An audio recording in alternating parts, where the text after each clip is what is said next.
can't we just stay here? Cause in this kind of weather, what could it be better? Hello everyone, my name is Tiara Winafili, and in this video I will discuss a very relevant and important topics for all of us, namely the increase in VAT, value-added tax by 12%, which will take effect in January 2025. As we know, this policy certainly has many impacts both on the country's economy and on people's daily lives. VAT is a tax imposed on every transaction of buying and selling goods and services, which means that almost every economic activity will be affected. This increase in the VAT rate, which was previously 10% to 12%, certainly raises various views. Some support this policy, but some question its impact on people's purchasing power. In this video, I will try to explain in more depth the reason for this VAT increase and its impact on the economy and society. In January 2025, the Indonesian government officially increased the VAT rate to 12%. This increase is part of the government effort to improve the country's economy by increasing state revenues. Amid the pandemic and global economic challenges, this policy is expected to reduce the state budget deficit and support infrastructure development. This increase in VAT is expected to provide significant additional tax revenues. According to the Ministry of Finance, with this increase in VAT, tax revenues are estimated to increase by around 70 trillion per year, which will later be used to finance large projects such as infrastructure, health, and education. Of course, not all goods and services will be subject to this higher VAT rate. Some goods and services remain exempt from VAT, such as basic necessities, health service, and education. This aims to protect the public from the impact of rising price of basic necessities. First of all, one of the positive impacts of this VAT increase is an increase in state revenue, with additional funds of around IDR 70 trillion per year. The government will have more budget to accelerate the development of infrastructure that has been delayed, such as the construction of toll roads, airports, and ports. In addition, the government can use the additional funds to strengthen social programs such as direct cash assistance, BLT, or energy subsidies, which will help ease the burden on people affected by the increase in the price of goods. Better infrastructure improvement will have a direct impact on long-term economic growth.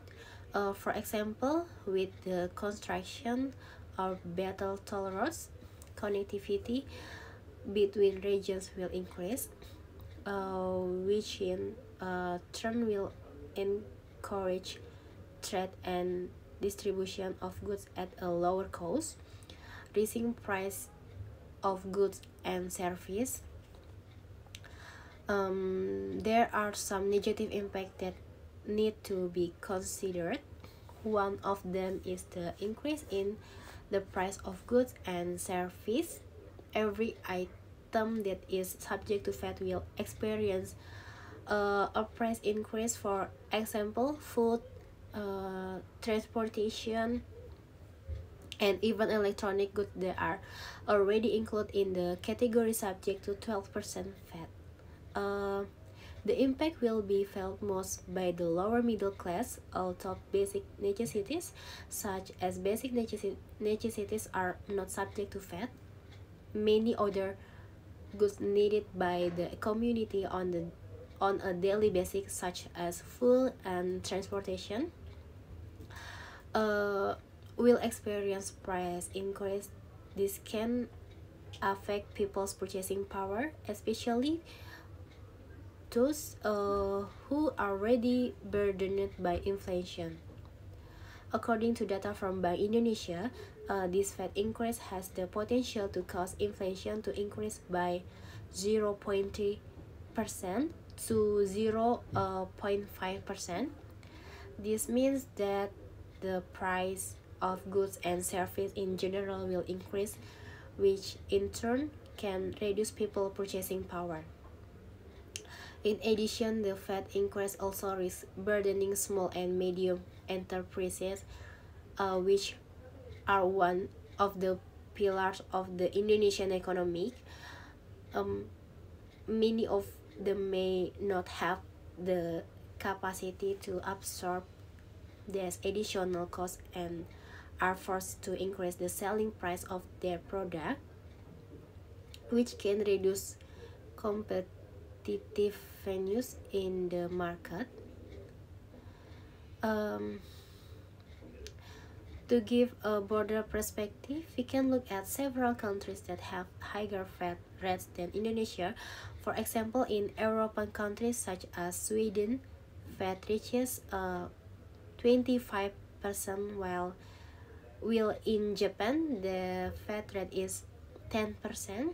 In Southeast Asian countries such as Singapore, the VAT rate is much lower, which is only 7%.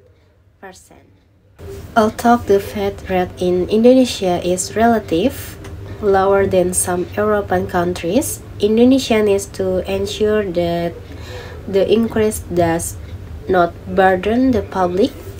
Some countries such as Sweden have managed to maintain a balance by providing direct subsidies to low-income citizens or shifting some of the burden to large companies.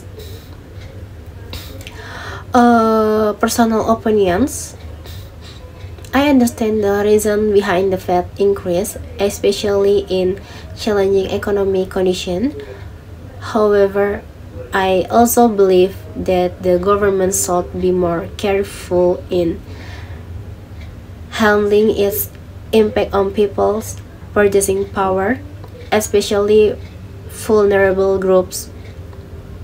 For solution to reduce the negative impact, I think the government needs to consider providing direct assistance to low-income group or introducing incentive policies for small business, and addition strict supervision of VAT implementation and transparency in the use of VAT funds are also very important, so that the public can feel the benefits. Although the increase in VAT to 12% has a positive impact on increasing state revenue, we cannot turn a blind eye to its negative impact on the public, especially vulnerable groups. The government needs to ensure that this policy is accompanied by steps that can reduce the burden on the public, especially those most affected. Okay, thank you for listening to my opinion on this VAT increase. Thank you for watching. Goodbye. Can't we just stay here? 'Cause in this kind of weather